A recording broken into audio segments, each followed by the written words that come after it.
Y en ese tema de ser santos y de la santidad, debemos tratar de responder unas preguntas que sí voy a tratar de mostrar en esta hora. Primero, ¿por qué el mandamiento de ser santo requiere que toda la congregación esté presente? Esa es la primera pregunta, porque Dios manda a que se reúna todo el pueblo y se dé el mandamiento. ¿Por qué? Segundo, los mandamientos que siguen, lo que sigue después de esto que leímos, mayoritariamente tratan de relaciones interpersonales. ¿Por qué son sagrados estos mandamientos?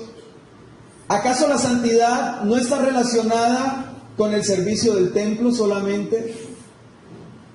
Y es lo que vamos a tratar de analizar en esta hora. Tercero, ¿en qué consiste este mandamiento de ser santos? ¿Acaso se espera que seamos santos como Dios es santo, sabiendo que aparentemente esto es imposible? ¿Cómo podemos ser santos en la dimensión de lo que Dios representa como santidad? ¿Cómo seres humanos tan imperfectos, con tantas deficiencias, con tantos errores, pueden llegar a ser santos como Dios es santo? Tenemos que preguntarnos estas cosas y tratar de comprenderlas. De lo contrario, vamos a seguir leyendo un pasaje, pero nunca lo vamos a entender. Y lo vamos a citar porque me imagino que lo hemos citado una cantidad de veces. Hay cosas que suenan bonitas, pero más que sonar bonitas necesitamos saber qué es lo que realmente está pasando y lo que está diciendo la palabra del Señor para poder hallar el sentido de esto y poder buscar la manera de vivirlo. Entonces, necesitamos entender que la santidad no solo aplica a individuos especiales que están en un nivel alto, en un rango alto, pastores, líderes, personas prominentes, sino que también la santidad aplica a los individuos más simples que usted se pueda imaginar. En otras palabras, la santidad es para todas las personas, es una demanda que hay para todos. Todos tenemos que aspirar a la santidad y todos podemos llegar a ella. Eso es algo bueno. Y esto nos deja saber el principio general de parte de Dios, en el cual Dios no pide a las personas cosas que las personas no puedan alcanzar. En otras palabras, si Dios les está diciendo al pueblo, sean santos, porque yo soy santo, hay una pequeña, no sé si es una pequeña o una gran brecha que nos permite llegar a ese nivel de santidad, porque si Dios nos lo está pidiendo, es porque considera que podemos lograrlo. Gloria al nombre de Jesús. Esta sección fue enseñada cuando todo el pueblo estaba reunido por una razón. Para enseñarnos que una persona solo puede, escúcheme bien, voy a tratar de hablar muy despacio, solo puede alcanzar una verdadera santidad, que es lo que nos habla Pablo en los Efesios, de verdadera santidad, y eso nos deja saber que como hay verdadera santidad, también podemos caer en una falsa santidad. Y hay una manera de poder llegar y alcanzar esa verdadera santidad, y es cuando las personas logran conectar con su comunidad o con su pueblo, en este caso con la iglesia. Por eso se hace alusión a toda la comunidad, a todo el pueblo. Sean santos, sean todos santos porque yo soy santo. Ahora vamos a comprender un poco más sobre esto. Encontré un comentario en el que dice que el capítulo está encabezado con el lema de Levíticos diciendo: sed santos porque yo soy santo, porque yo Jehová vuestro Dios soy santo.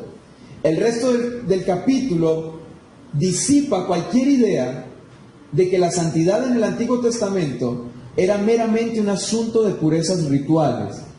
En otras palabras, nos quiere decir que la santidad, cuando usted lee todo el capítulo 19, se da cuenta de que la santidad no está, no está encerrada en el oficio que se hace en el templo. ¿Sabe? Yo siento que a veces hablo mucho de lo mismo, ¿no? Pero es que parece que la Biblia siempre habla de lo mismo, no es culpa mía, hermanos. Y diría Pablo, no me es molestoso hablarles de las mismas cosas. Pero es que me encuentro con esto y digo, y lo mismo que dije en el servicio, que el servicio no es solamente lo que está efectuándose en el templo, también se habla de la santidad. La santidad que nos habla el capítulo 19 de Levíticos, que es donde Dios establece las normas, donde Dios establece y explica las formas conductuales del pueblo para vivir en comunidad, no habla para nada de santidad relacionada al oficio del templo. Y si no habla de eso, es por una razón. Nos dice entonces que la santidad tenía que mostrarse, escúcheme esto, en toda área de la vida práctica. Amén. Gloria al nombre de Jesús. Desde la punta de la barba hasta la última esquina de sus tierras.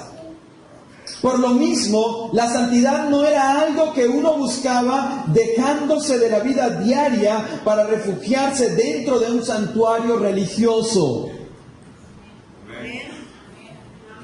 No era eso, no es eso y nunca será eso. No es todo lo que vas a hacer de las puertas para adentro, sino todo lo que va a pasar contigo de las puertas para afuera.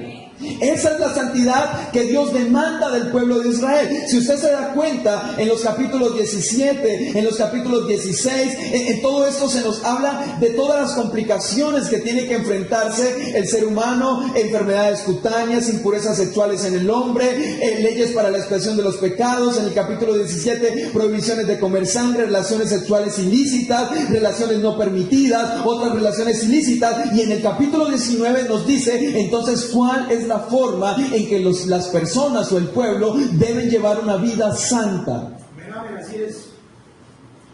Y ahí es donde tenemos que poner toda nuestra atención. Amén. La santidad significa todavía transformar la vida, escuche, transformar la vida diaria con la calidad de conducta que era absolutamente diferente de las costumbres del mundo que les rodeaba. Por eso me gusta la versión que tomé del lenguaje sencillo. Yo soy un Dios diferente a los dioses que ustedes han escuchado de los egipcios, de los babilonios. Por tanto, como yo soy distinto a ellos, soy único por encima de ellos, soy el único que existe, ustedes como pueblo, mi pueblo, tienen que ser diferentes a las naciones que han conocido. Y ser diferentes, ¿cómo van a ser diferentes? En el culto, bueno, no había culto en ese tiempo, en el templo no, eso no es la diferencia. En los sacrificios, no, la diferencia no está en los sacrificios, porque los otros pueblos también hacían sacrificios, los otros pueblos también tenían templos, los otros pueblos también tenían referencias de divinidades, pero la diferencia que van a marcar con esos pueblos y ustedes está en la manera como van a vivir entre esos pueblos. Y ahí van a saber entonces que ustedes son un pueblo apartado, un pueblo diferente, un pueblo distinto. Pueblo apartado, pueblo separado para mí. Entonces, definimos que la santidad está relacionada con manera de vivir. Que no es un asunto abstracto que no sabemos cómo tocarlo, cómo alcanzarlo. Sí sabemos cómo alcanzarlo. ¿Sabe cómo lo alcanzamos? Dejando que Dios transforme nuestra vida y que nuestras conductas conduzcan a que se glorifique a Él. Ahora, esto nos pone un desafío. ¿Cuál es el desafío? El desafío de que la santidad necesita que construyamos cercos. Tenemos que construir cercos. Para ser santos hay que alejarnos de las cosas prohibidas. Por eso Dios les dice: mira, no puedes meterte con la mujer de tu hermano, no puedes hacer esto, no puedes hacer aquello. No es porque Dios sea caprichoso, sino porque esas conductas no producen una vida correcta. Y construir un cerco permite que puedas estar a salvo, no en algo físico, sino en lo que realmente importa en la vida de los seres humanos, que es su alma, su vida espiritual, distanciándonos de acciones incorrectas. Y eso es lo que nosotros necesitamos saber. La santidad es aprender a establecer límites con lo correcto y lo incorrecto, distanciarnos de acciones incorrectas, construir cercos para no acercarnos a los peligros espirituales. Construir cercos es aprender a tomar distancia de personas que no nos aportan, de situaciones que no son buenas, de conversaciones que no construyen, que no edifican, de pensamientos que no producen cosas buenas para nosotros.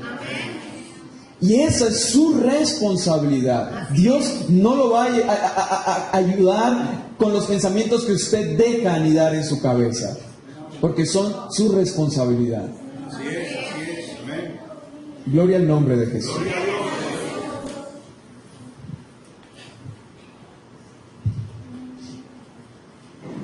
Las cosas prohibidas no son para tenerle miedo.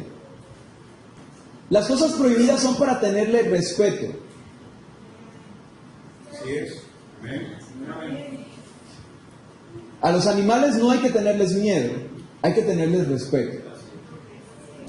Y respeto es saber qué tanto daño pueden hacer si están enojados. A la naturaleza no hay que tenerle miedo, hay que tenerle respeto. A los carros no hay que tenerle miedo, hay que tenerle respeto cuando estás manejando. A las cosas malas hay que aprender a tenerle respeto y saber qué tan dañinas pueden ser cuando te involucras en ellas. Y cuando tienes respeto, entonces conservas la distancia. Te manejas con prudencia, con precaución, con sabiduría. Jóvenes, ¿cómo vamos a tener jóvenes santos? Pues teniendo jóvenes que se sepan comportar. Que se sepan comportar, que sepan estar en el mundo. Porque no los vamos a poder sacar del mundo, están en el mundo, pero no pueden ser del mundo. Y la única forma de marcar esa diferencia de ser y de estar está en la manera como van a vivir en él. Hay peligros cuando violas los cercos. Hay peligros, y son peligros que se cobran una cuenta muy cara en las personas cuando quebrantas esos parámetros, cuando rompes los límites que están establecidos. Por eso la palabra viene para protegernos, a poner un cerco en la vida de los seres humanos. ¿Cuándo entra la crisis en los seres humanos? Cuando los seres humanos rompen. Creo que aquí prediqué una vez sobre eso, ¿recuerdan? Sobre límites, medidas. Las midot, una dominical hace más de un año. Cuando rompes las medidas, es cuando vienen las consecuencias inevitables. Escúcheme esto. Santidad es donde todas nuestras acciones tienen una refinada faceta de santidad. Cada una de nuestras acciones tienen una refinada esencia de la santidad. La pregunta es, ¿cómo se mide la santidad? El mandamiento de ser santos es un mandamiento no cuantificable. ¿Cómo sabemos que alguien es santo? ¿O qué tanta santidad puede haber en una persona si son cosas no medibles? No podemos decir, llevo la santidad en 80%. No se puede medir la santidad en números. Por eso no podemos decir que hay alguien más santo que otros. Es muy complicado. ¿Cómo podemos medir si estamos viviendo en la altura del estándar de una vida santa? Hay una manera de saber que nuestra vida se está dirigiendo en el camino correcto. Cuando Dios demanda al pueblo en general y le pide a todos este mandamiento, nos quiere decir que al ser santos mejoramos nuestra conexión con nuestros hermanos. Y esto entonces nos dice que nuestro comportamiento es el correcto. Pero sabemos que no estamos viviendo una vida en santidad Cuando nuestro comportamiento nos está aislando y nos está desconectando del pueblo. Amén. Porque ¿quién puede ser santo y no tener una vida armoniosa con sus hermanos? Es más, Juan nos dice, ¿quién puede decir amar a Dios? Porque la santidad está conectada con el amor a Dios. ¿Quién puede decir que ama a Dios y aborrece a su hermano? ¿Quién puede decir que es una persona santa si no hace parte del pueblo?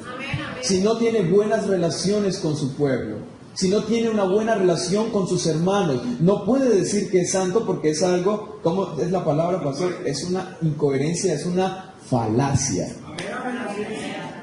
Es una mentira. No, pero ora, pero ayuna, pero esto, sí, pero no tiene buenas relaciones con sus hermanos. Es una mentira. Sus ayunos, sus oraciones no están sirviendo porque no está conectado. Y cuando estás desconectado del cuerpo, Pablo nos dice eso. Tenemos que aprender a estar conectados con el cuerpo porque somos una unidad. Tenemos un mismo espíritu. Y debemos estar conectados para pertenecer a eso. Entonces, ¿cómo yo sé que estoy en camino de una vida santa? Cuando mis comportamientos me permiten mantener una buena conexión con mi comunidad, con mi iglesia, con mi pueblo. Si tu santidad genera una separación entre ti o entre tú y quienes te rodean, entonces vas por el camino incorrecto. Y hay que trabajar en eso, como decíamos el jueves. Son cosas que hay que trabajar. Escúchame esto. Nuestras acciones deberían ser medidas de qué es lo que le trae mayor gloria al nombre de Dios. En otras palabras, toda su vida, desde que se levanta, debe estar en función de que cada cosa que usted haga, cuánta gloria va a recibir el Señor. Amén, amén. Entonces, cada vez que estás consciente de eso, vas a medir tus palabras, vas a medir tus acciones, vas a medir tus comportamientos porque no estás quedando mal tú. Porque por ti, o van a alabar a Dios, o lo van a maldecir. ¿Quién fue el que hoy alguien me dijo que una persona está apartada porque un hombre de Dios no supo comportarse? Y por eso Pablo le dice a Timoteo, ten cuidado de ti mismo y de lo que enseñas, porque haciendo esto te salvarás a ti mismo y a los que te oyen. Entonces, estamos aquí pero no estamos de gratis, tenemos una responsabilidad, hermanos. Somos la luz del mundo y nuestra responsabilidad es conducir al mundo hacia esa luz que es Cristo. Esta idea es ilustrada, escúchame eso, esta idea es ilustrada por el arca sagrada, la cual contenía las tablas de los 10 mandamientos. Esta arca era una caja cuadrada de madera bañada en oro puro, tanto por dentro como por fuera. Escuchen, pero si el arca estaba cubierta con oro, tanto por dentro como por fuera, ¿por qué su carcasa debía ser de madera? No hay sentido en esto, al menos no después de lo que les voy a decir. ¿No era mejor hacerla simplemente de una pieza sólida de oro? Si la idea era que fuera lujosa y representara eso, pues era más fácil hacerla de oro y ya, y de un solo golpe. ¿Para qué ponerle partes de madera bañadas en oro? ¿Para qué? ¿Por qué? Los comentaristas dicen que si hubiese sido de oro puro, habría sido demasiado pesada para que la cargaran. Y la palabra es tan especial que cada parte tiene una enseñanza. Quiere decir, el oro representa la divinidad, la santidad y todo lo que tiene que ver con esa relación de majestad. Quiere decir que si hay algo que excede esa extrema santidad, insoportable de llevar para el pueblo, es algo que no es conveniente. La santidad debe ser capaz de llevarse. La santidad debe ser capaz de ser cargada por el pueblo. De lo contrario sería un despropósito y Dios nos estaría pidiendo cosas injustas. Dios nos estaría exigiendo y estaríamos siendo condenados de manera injusta.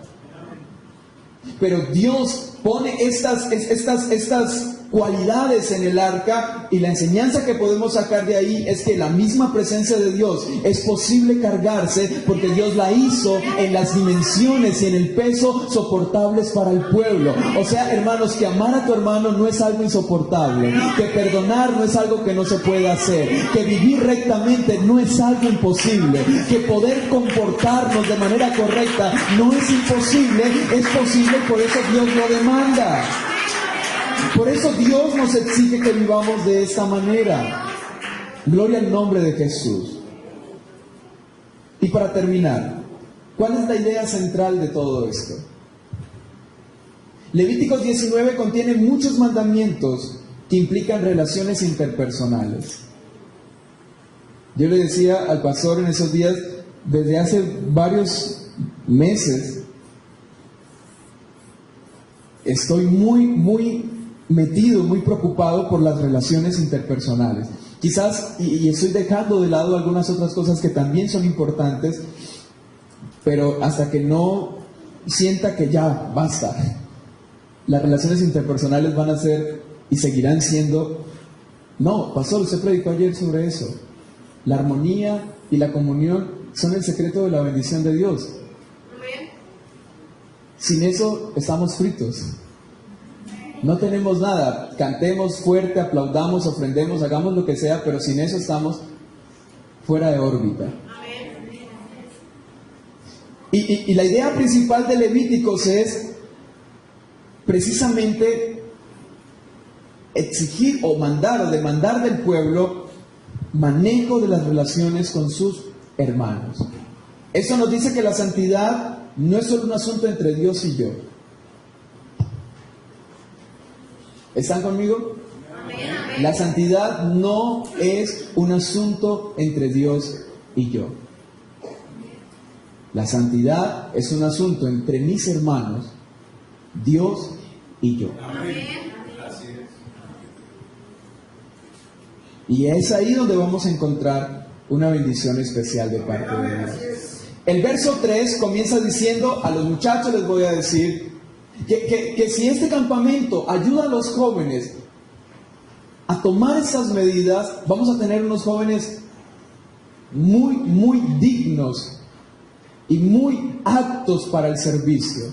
Amén. Comienza diciendo, porque es que mire, Dios le dice, sean santos porque yo soy santo. Y sabe que dice el verso 3, comienza a describirle ciertos comportamientos. Respeten todos ustedes a su madre y a su padre. ¿Quieren santidad? No es hablando en lengua ni cantando en la iglesia. Respeten a sus padres. Ahí vamos a saber qué joven está siendo santo y qué joven no lo está haciendo. Que si trae corbata, que si se pone una camisa, olvídese de eso. Si no respeta a sus padres, no es alguien digno de admirar. No podemos hablar bien de personas que no saben comportarse, que no saben respetar, que no saben tener respeto a sus autoridades. Aunque quizás y no estén de acuerdo, pero nunca se puede perder el respeto. Eso lo dice en el verso 3. ¿Y saben por qué? Porque yo soy el Señor su Dios. ¿Quieren otro argumento más fuerte? Pues se lo estoy pidiendo yo. El Señor, tu Creador. Sean santos, y ser santo implica aprender a respetar a sus padres. El verso 9 comienza, en mi versión tiene el estribillo y dice así, relaciones sociales.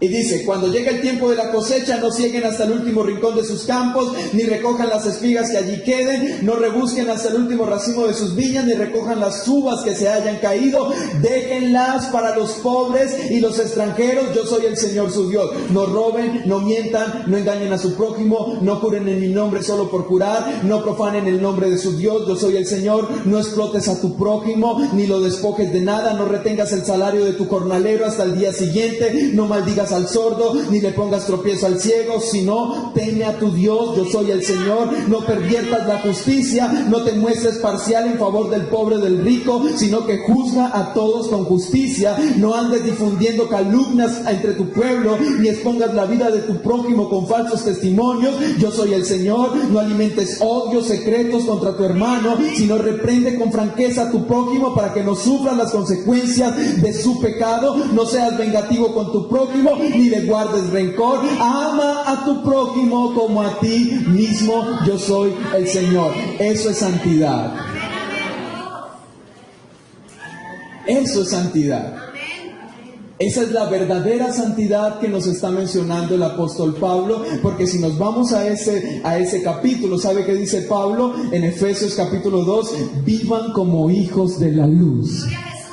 Y repite lo mismo que acabo de decir de Levíticos 19. Les dice, ustedes ahora han sido enseñados por Cristo, ustedes han sido mudados de una naturaleza pecaminosa y han sido puestos en una naturaleza conforme a la imagen de Dios, en verdadera justicia y en verdadera santidad. Por lo tanto, dejando la mentira, hable cada uno a su prójimo con la verdad. Y repite las mismas cosas que está hablando Levítico, dice Pablo. Y si lo tiene que repetir Pablo, lo repite Jesús, lo repite Pedro, luego en unos versos después, que voy a terminar con ese pasaje, si lo repiten es porque realmente la santidad está ahí.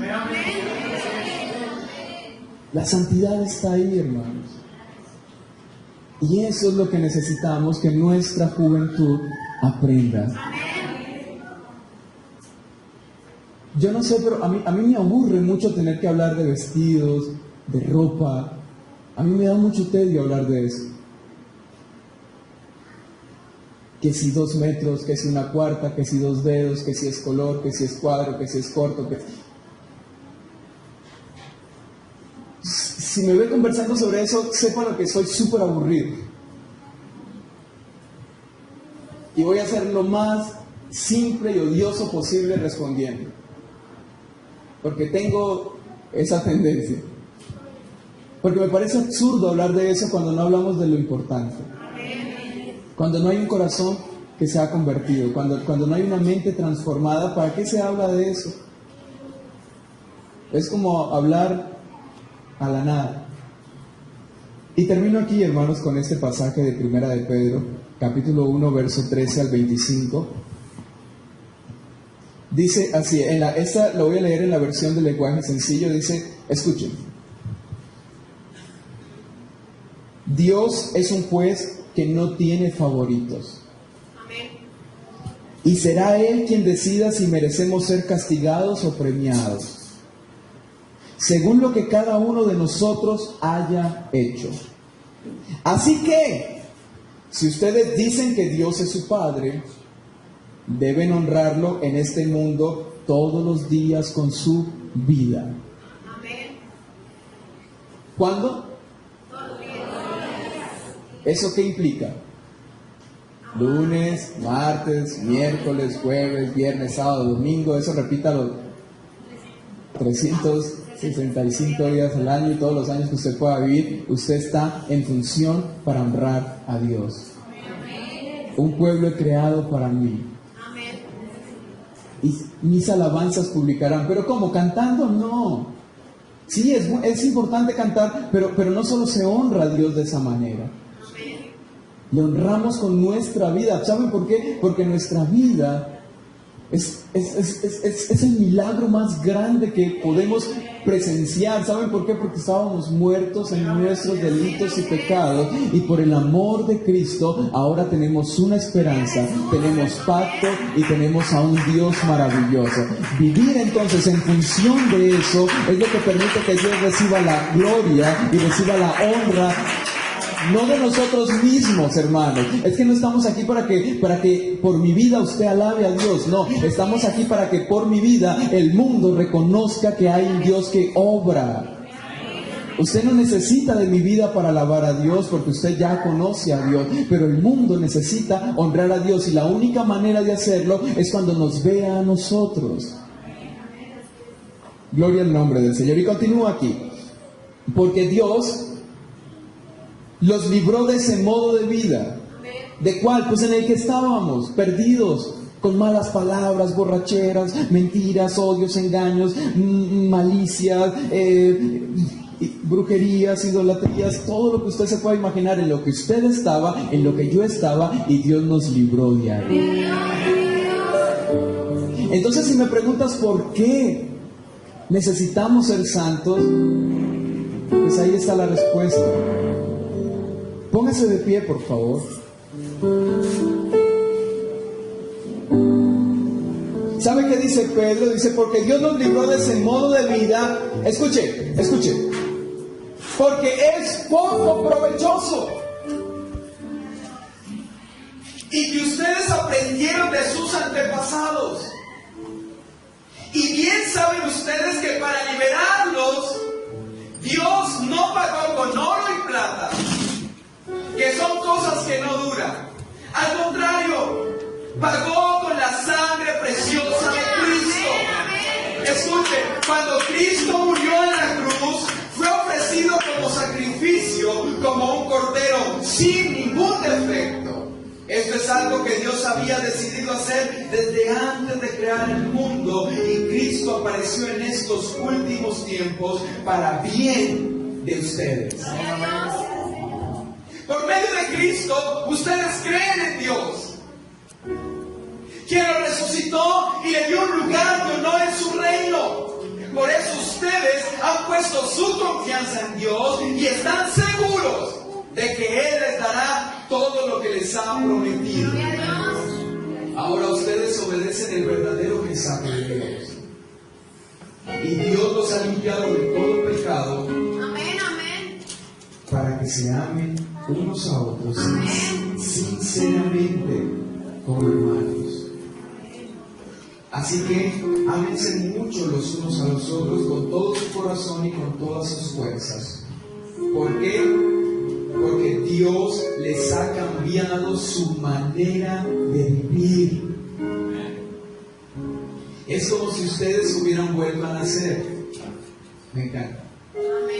No de padres humanos que finalmente se mueren, sino gracias al mensaje de Dios. Y es que ese mensaje de vida da vida y nada puede destruir. Pues la Biblia dice: todo ser humano es como la hierba y su grandeza es como las flores. La hierba se seca y las flores se caen, pero la palabra del Señor permanece para siempre. Y esa palabra es la buena noticia que el Señor Jesucristo les ha enseñado a ustedes.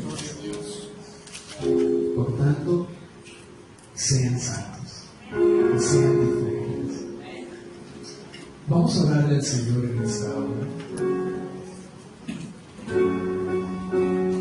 Jóvenes, necesitamos vivir una vida para Dios. Quiero preguntarle a un joven en esta hora: ¿cómo está tu relación con tu papá, con tu mamá?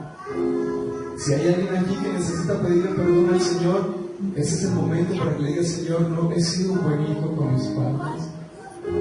No me he comportado de la manera adecuada en mi iglesia, en mi congregación. Si hay un hermano aquí que está teniendo dificultades de relacionarse con sus hermanos en la iglesia, hay que tener cuidado, porque el mandamiento es: sean santos porque yo soy santo. Y la santidad no tiene que ver con orar, es parte de orar, pero no es eso. Tiene que ver, o se refleja de cierta manera, se refleja en cómo estás en el mundo, cómo te relacionas con la gente. ¿Quién eres tú? Que si no nos tomamos en serio nuestros comportamientos, entonces vamos a ser como Jesús dijo de los hipócritas, como Jesús dijo de aquellos que aparentan y no son, y por dentro son sepulcros blanqueados, gente que le pide a otra gente que hagan cosas, pero ellos ni siquiera hacen lo mínimo de lo que están exigiendo. Si no le ponemos cuidado a lo que estamos viviendo, entonces estamos viviendo un evangelio que no tiene sentido y que no nos está conduciendo a ninguna parte.